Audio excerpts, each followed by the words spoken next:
Hello everyone and welcome back. I'm Vihan, and in this document I aim to comprehensively review the most commonly incorrect questions on the AP Calc exam. Now, when I was preparing for my AP exams, after completing the syllabus and going through a few papers, I realized that there were a few tricky questions which appeared quite frequently. But you can't tackle it with your regular theory. You need a bit of extra insight to tackle it smartly. So I've collected all of them. I hope I've got all of them, and I'll discuss them with you along with some important tips and tricks which you will need to ace your AP exam. And remember again that I'm just one of you. I'm a 10th grader in high school, so I know exactly what you need. So, yep, let's move on. Question 1. Find the maximum speed of the particle p from the velocity time graph shown below. We've got a velocity time graph and we have 4 points A, B, C, and D. I hope you'll have a go at this question before we discuss it. Now, I think, but I don't hope, that most of you might have felt prey to option C, or point C, I should say.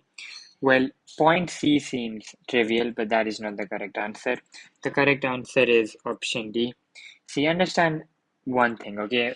In your AP calculus course, you need to be aware of the basic difference between speed, velocity, and acceleration. Over here, they're asking find the maximum speed, okay? Find the maximum speed of the particle P, not the maximum velocity. If they asked for velocity, yes, option C would be the correct answer. But they've asked for the maximum speed, and speed, unlike velocity, has no direction, right? So when you look at it graphically, speed is actually the absolute value of the deviation, and it is quite clear here, even though you don't have the values, that the maximum deviation is over here at point D. So the answer should be point D because although it has negative velocity, the speed is the highest at that point, and it has nothing to do whether it's going in the left direction or the right direction. So your correct answer would be option D. Alright, find the derivative of sine to the power 3, 1 minus 2x. These questions appear quite frequently on the AP exam, and they're a bit tough because a lot of things can be applied here, and they should be applied here, okay? Apply every single rule you think must be applied. And this includes the power rule, the chain rule, and the regular derivative which you're supposed to take. And over here, the regular rule is where people make their mistake. So if I'm to take this derivative of sine to the power 3 1 minus 2x, let me start with the power rule. According to the power rule, I'll have 3 times sine square 1 minus 2x. That was the power rule. How about the chain rule? The derivative of 1 minus 2x would be negative 2. Okay, but what about the regular rule? See, the mistake that people make here is that when taking the derivative of sine to the power 3 1 minus 2x, they consider it to be cosine to the power 3 1 minus 2x, which is not the case. The correct derivative of sine to the power 3 1 minus 2x is essentially just cosine 1 minus 2x. You don't take into consideration the power. Okay, you just don't care about it. You just care about the derivative. So completing the derivative, I have cosine 1 minus 2x. So I have the power rule here, I have the chain rule here, and I have the regular rule here. So the power rule, chain rule, and the regular rule. And when I combine all of them, I have negative 6 sine square 1 minus 2x times cosine 1 minus 2x. Alright, please don't make this mistake, and let's move ahead. Okay, this is not exactly a question, it's a wording trick which many people fall prey to, including myself when I gave the test. So I want you to be aware of this. Now, questions that ask find the minimum value. Find the minimum value of the function for which something it either obtains maximum, minimum. They are asking for the y coordinate or the output, okay, not the input. So they'll have four options like A, B, C, D. One of them they'll intentionally put in the x coordinate, have something. and the correct answer, the y variable, would be right here. So many times what happens is that it's a long process. You're done with the process, blah blah blah blah blah, and you come with the x coordinate or the input, okay, and you gleefully just say, "Hey, I found the answer. Here it is." But that's not the answer. You have to put this back into your function f of x or whatever function it is to get that y variable, and that should be the answer. And if they want the x variable, they'll very explicitly mention like find the x value, find the input value for which the given function obtains its maximum or minimum. I just wanted you to take note of that. So yeah. Question 3. When does the curve x cubed plus xy minus y square is equal to 10 have a vertical tangent? A question to which I was never introduced and I struggle with. So I'll go through it very quickly in case you don't know. If you know it, you can move ahead. So the first step when you have any equation will be to have the variables on one end and the constants on one end. Over here we have it as it is. So the first step will be to take the derivative on both ends and implicitly differentiate. I'll quickly write down the steps instead of wasting time, and we can proceed from there on. Okay, I'm here with the implicit differentiation and time for some concept. Now, when can the curve have a vertical tangent? Okay, when does it essentially have a vertical tangent? See, a vertical tangent implies that the derivative does not exist. Now, when can the derivative not exist? The derivative can't exist when the denominator tends to 0. For the denominator to tend to 0, or not tend to actually be equal to 0. So for the denominator 2y minus x to be equal to 0, we must have 2y is equal to x, or in other words, y should be x over 2.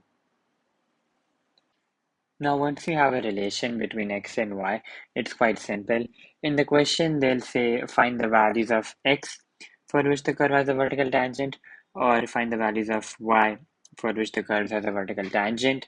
And it's quite simple. If you want the values of x, put in y is equal to x over 2 in the equation. So in that case, my equation will be x to the power 3 plus, what do we have? X squared over 2 minus x squared upon 4 is equal to 10. You can then directly plug it into your calculator, multiply by 4, do some arithmetic and so on. Or if they say find the values of y for which the curve has a vertical tangent, then you put in x is equal to 2y. So if I put in x is equal to 2y, I'll have, let's say, 8y cubed plus 2y squared minus y squared is equal to 10, which will be 8y cubed plus y squared is equal to 10. And you solve the following equations. So that's how you're supposed to approach these problems. Now I have with me another trick question. Find the value of the integral from 1 to 14 of f of x dx if given the following integrals. I hope you have a go at this question before we discuss it further. Okay, if your answer is 28, which is option B, well, you're incorrect. That is not the correct answer. The correct answer is option D, 8. Now, let's start with the following fact. We all know that if we have the integral from a to b of f of x dx is equal to negative the integral from b to a of f of x dx, right? And when we're given to find out integral from 1 to 14, we're going to add all of them up, right? So I'm not writing f of x dx again and again. So if I'm finding integral from 1 to 14, I'll add up, say, 1 to 3. I'll add up 3 to 7 according to the bounds I have. I'll add up 7 to 10. I'll add up 10 to 12. And finally, 12 to 15. Okay, let me start substituting my values. So I'll have integral from 1 to 3 is 4. 3 to 7 is 10. But look at this very closely. This is integral from 10 to 7. This is not the integral from 7 to 10. And according to this property that we have right here, this will become negative 3. And this is where most people get it wrong. Once they have like a bird eye view, like, okay, I have 1 to 3, 3 to 7, 7 to 10, they don't actually observe whether it's 7 to 10 or it's 10 to 7. So we have a negative 3 here. Then we have from 10 to 12, yes, that should be a positive 4. And again, it's from 15 to 12, not 12 to 15. So we have a negative 7, which means I have negative 10 plus 10 plus 8, which brings me to the correct answer, which is 8. So whenever you're giving the exam, make sure not to make these blunders. Okay, this is a very crucial one for both the free response question and the multiple choice. Most of you might already know it, so skip to the next part. This is for the ones who don't know it. So if you're given a graph for the derivative of function f, so like you have a graph and you have a graph of the derivative of f, something like this, I don't know. And we're also given that f of a is equal to some capital A, and we're supposed to find the value of f of b. How would you approach that? So first of all, let's write what we have. We have f of a is equal to a. Now, whatever you need to find, add that value to both ends. So you have f of a plus f of b. I'm adding f of b on both sides, a plus f of b. Now what I'll do is I'll move f of a to the other end. So I have f of b is equal to a plus f of b minus f of a. Now if you look at this part carefully, you might want to represent it using a derivative, right? And the smartest way to do that is f of b is equal to a plus the integral from a to b of f prime of x dx. And when you essentially take it back to this form, you know that it's essentially the same. It is f of b minus f of a, but I've written it as the integral of a to b of the derivative of f dx. And now since we're given the graph of f prime of x, you can easily figure out the area, and the graph is not that bad. So generally they'll give you a graph with segments. For example, they'll have something like this, and this. This is point A and this is point B. And once you have your notation in this form, you can easily calculate the area between A and B using triangles and trapeziums and stuff. And you have the value of A, right? So you can just add that to this area and you'll finally find f of B. I hope you understood this very clearly because it's a very crucial aspect. Okay, moving on. Say you're given the rate of change of volume with respect to the cross section and the rate of change of the area of the cross section with respect to time. Find the rate of change of volume with respect to time. A lot of rate of changes, right? And in my AP exam this year, I live saw people struggling with this question on their computer screens while I was done with it in no time. And the question won't be this direct, but the essence remains the same. So whenever you see a lot of rate of changes, quickly have some notations, okay? So say volume is equal to V. What else do we have? Cross section. Cross section, let it be A. The area of cross section is A. And time, obviously, is T. Now what do we have here? We're given the rate of change of volume, which is dV upon dA. We're given the rate of change of cross section, we're given dA upon dt, and we're supposed to find dv upon dt. And what I want you to write in this form is that when you essentially write them, all of them, okay, you have a good idea of what you need to find. We need to find dv upon dt, okay? And if you notice very carefully, if you multiply these two, this is essentially the chain rule, okay? So I know that dv upon dt, which is volume with respect to time, which is what we need to find, is dv upon dA times dA upon dt. And this is exactly what you need to evaluate. You're given this value and you're given this value, and simply multiply them out and you'll have this answer. I've seen people struggle with it, but it's quite simple. So keep this in mind. Whenever you have rate of changes, give some notations and write them down immediately, and automatically your brain will understand what you need to do. Okay, just a quick thing. Given that you're supposed to find the distance from t equal to 0 to 2, and after some manipulations, you get that the integral from 0 to 1 is 1 minus 3 root 3 over pi, and the integral from 1 to 2 is just 1. Okay, and many people overlook the common fact that the distance is actually the absolute value of the velocity when it's integrated. Okay, after you integrate it, take the absolute value.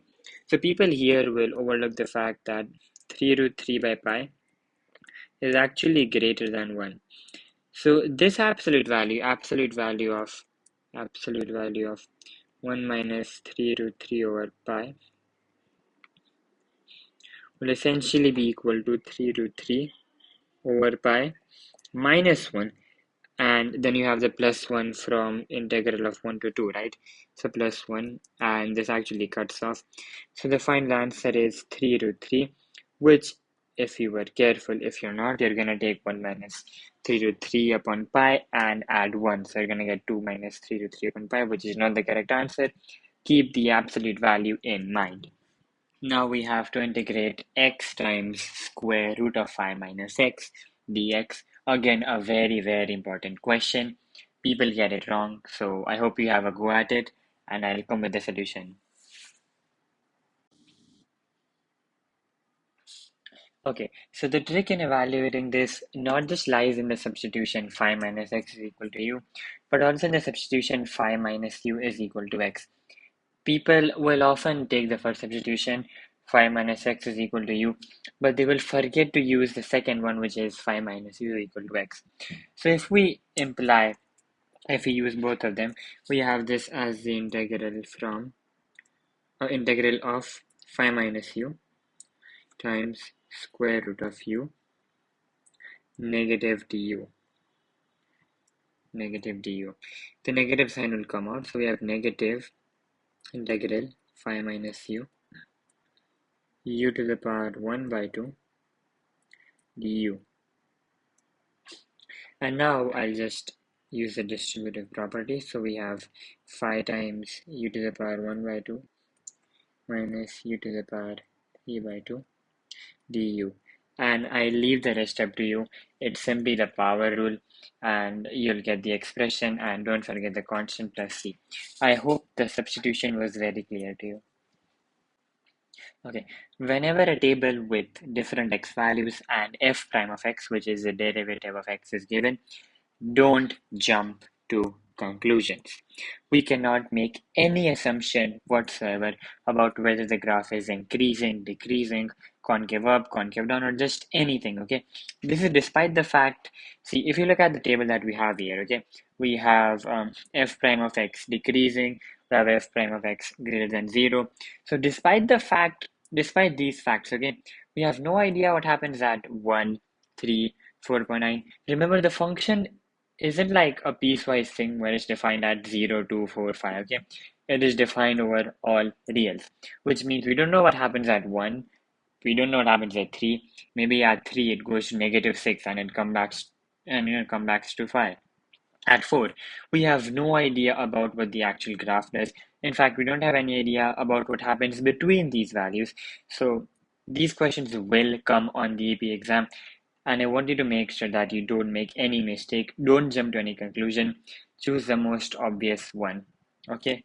So yeah, keep this in mind. Now I'll very quickly go over through some concepts. A function with a jump discontinuity is still integrable. It is not differentiable, but it is still integrable. For example, if I told you you have this graph, and I told you find the integral from 1 to 3, and you will have an option that says does not exist. Don't select that option, okay? Integration is just finding the area. Take 1, take 3, find the rectangles. The area is 1, area is 2. The answer would be 3, okay? Remember, a function with a jump discontinuity is still integrable. Then there are a few things which you should be thorough with conceptually, but when you go and give the test, you have to directly apply these. For example, limit as x approaches 0 of sine ax upon x is equal to a, or more generally, limit as x approaches 0 of sine ax upon bx is equal to A over B. Very important. Integrals of the form sine to the power n theta times cos theta is always equal to sine to the power n plus 1 theta upon n plus 1 plus c. See, if I give you an integral on the test that says find the indefinite integral sine to the power 7 theta times cos theta, unless you're a very, very brilliant student, you will struggle, right? Because there's a lot of substitutions you could make. You could take cos theta as u, you could take sine to the power 7 theta as you could take sine theta as u. And while you should be thoroughly aware of how you're supposed to solve this, whenever you come across these, and they will, apply this directly, okay? So if you see sine to the power 4 theta times cos theta, the answer is just sine to the power 5 theta upon 5 plus c. And similarly, you have cos to the power n theta times sine theta, which is negative cosine n plus 1 theta upon n plus 1. Keep these in mind, very important. A differentiable function is always continuous, but a continuous function may not always be differentiable, a crucial point. And when differentiating e to the power negative x, okay, don't forget the negative 1 from the chain rule. I'm not sure if it happens to you or not, but it happens to me a lot. I always eat up the negative 1 from e to the power negative x. And I think that'll be it for this video.